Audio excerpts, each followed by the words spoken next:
Dans cette vidéo, nous allons voir comment définir la fonction arccosinus.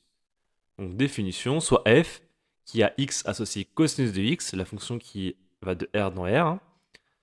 Ainsi la fonction phi qui a x associé toujours cosinus de x, mais cette fois on prend x dans l'intervalle i et on a un résultat dans l'intervalle j.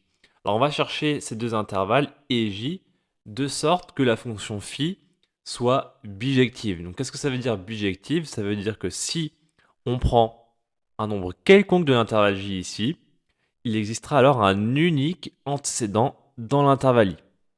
Alors on va essayer de trouver deux intervalles pour lesquels ça fonctionne. Donc on va prendre pour l'intervalle i, l'intervalle entre 0 et pi, l'intervalle 0pi. Donc vous voyez, si je prends un angle entre 0 et pi, je suis sur le demi-arc de cercle ici.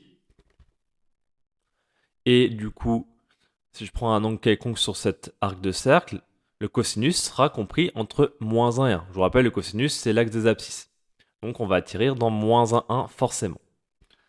Et cette fonction-là, elle est bien bijective. Pourquoi? Parce que si vous prenez un nombre quelconque dans l'intervalle bleu, un nombre y par exemple, quelconque dans l'intervalle bleu, entre moins 1 et 1, vous avez bien un unique antécédent x, tel que y égale cosinus de x. Il est unique puisqu'il est entre 0 et pi. D'accord? Et donc cette fonction, elle est bien bijective.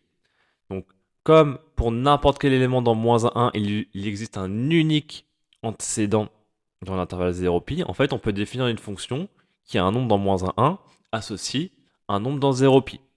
Et cette fonction, ça va être la fonction arccosinus. Donc c'est la fonction qui a un nombre dans moins 1, donc l'intervalle en bleu, associe phi moins 1 de x, c'est-à-dire l'antécédent de x par la fonction phi. Donc là, je dis bien l'antécédent puisqu'il est unique, puisque la fonction est bijective.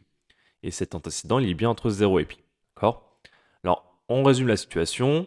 Donc si vous avez x entre 0 et pi, donc sur l'arc de cercle rouge, y égale cosinus de x, c'est équivalent tout simplement à ce que x égale arccosinus de y. On va faire tout de suite un exemple. Arccosinus d'un demi, comment le calculer? Alors un demi, donc on cherche l'angle pour lequel le cosinus donne un demi, et cet angle doit être entre 0 et pi. Vous vous rappelez, hein, arccosinus, ça donne un résultat entre 0 et pi. Je vous remonte ici, vous voyez, arccosinus donne un résultat entre 0 et pi. Donc il faut trouver l'angle entre 0 et pi pour lequel cosinus donne un demi. Alors 1 demi, c'est ici, sur l'axe des abscisses, donc le cosinus vaut 1 demi. Alors quel est l'angle qu'on va prendre, celui-ci ou celui-ci? On va prendre forcément celui-ci, puisqu'on doit être entre 0 et pi. Et ici, du coup, c'est pi sur 3, donc arccosinus de 1 demi égale pi sur 3.